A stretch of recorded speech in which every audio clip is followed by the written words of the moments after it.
first known instance of what we call Cherenkov radiation was observed by Maria Curie, the mother of modern nuclear physics, when she looked at concentrated radium samples in a dark room. But the majority of what we know about this phenomenon today was discovered and modeled by Pavel Cherenkov many years later. Cherenkov radiation happens when a charged particle travels faster than light through a medium. The refractive index of water causes light to slow, but not the charged particle, as seen in this equation. This is a very interesting physics phenomenon, as it involves modern nuclear physics, waves, optics, and has uses in both theoretical research and practical applications. But first, to understand how Cherenkov radiation works, we need to go look at baby ducks swimming.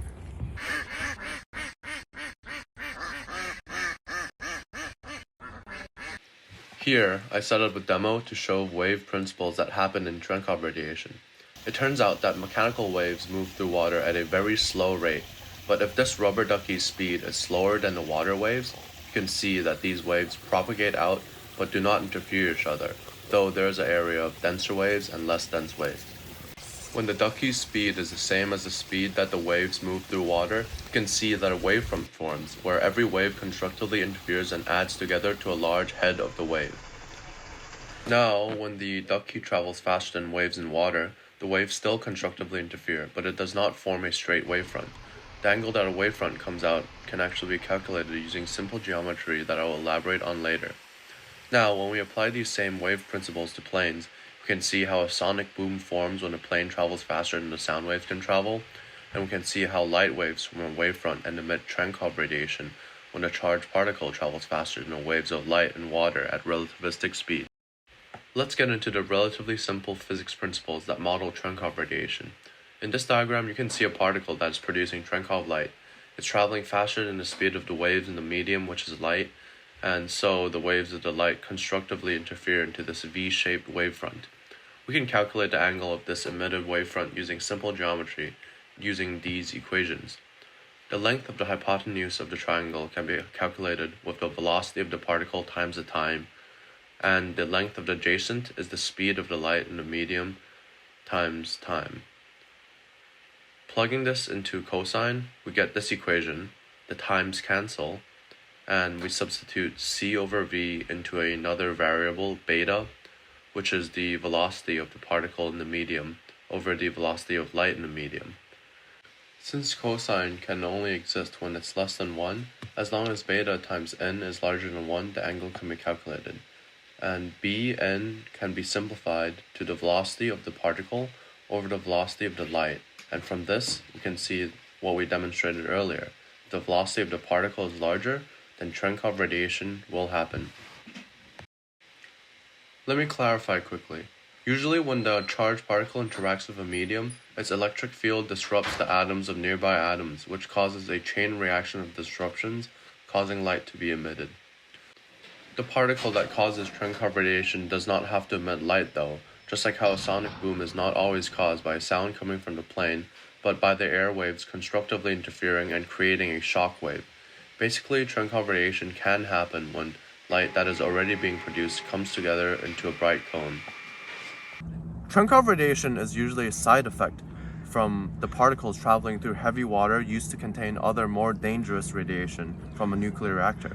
And the strength of the Cherenkov light can actually be used to determine the radioactivity of the reactor. But aside from that, there are many fascinating applications in particle physics, and one of them is to detect a usually undetectable fundamental particle called the neutrino. These particles, though being one of the most abundant particles in the universe, they barely interact with mass, so it's very, very hard for us to detect them. With the principles of Cherenkov radiation, however, it is possible. Glossing over some stupid particle physics, a neutrino actually produces a high-energy electron, muon, or tauon in a medium where light travels slower, and the charged particle that's produced then emits the Cherenkov radiation. The detectors that detect this Cherenkov light can then use the gathered information to reconstruct the cone of emission and the axis of the cone that gives the direction of the particle. And the light intensity gives the particle energy, which finally can all be combined and used to calculate the neutrino that produced this particle. There's a neutrino observatory that works by these principles right here in this beautiful country of Canada. and it's called the Sudbury Neutrino Observatory. It is essentially a sphere of photomultiplier tubes that detect neutrinos that are coming from the sun. This experiment proved the extremely important property of neutrinos, which is their oscillation. There's actually three types of what we call leptons, and they're essentially electrons with differing masses and stability. They have corresponding neutrinos, and from the experiment in the SNO, we discovered that a neutrino could change what's called its lepton flavor by interacting with each other, and therefore through particle physics, it proves the existence of its mass. Now, let's use our greedy human brains for a second. Think about this. Extremely abundant particles flying endlessly from the sun. E equals mc squared. Clean energy solution, oil?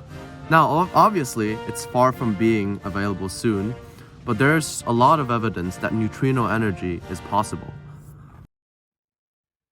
There's actually these very optimistic group of scientists in the neutrino energy group that believe neutrinos can power households, individual devices, and even more with the power of the neutrino cell. These cells are supposedly made of silicon and graphene, and the weak interaction of the neutrinos actually vibrate the internal layers of the cell, which provides us with clean energy.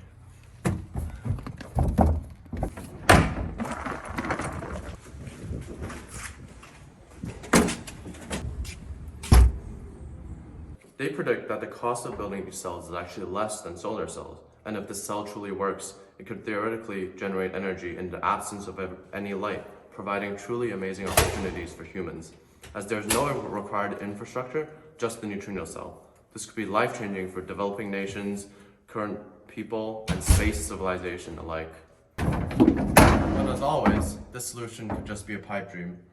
The company websites are incredibly suspicious, filled with buzzwords, and there's not a whole lot of proof for actual power generation by neutrinos, though the scientific principles indicate that it is possible.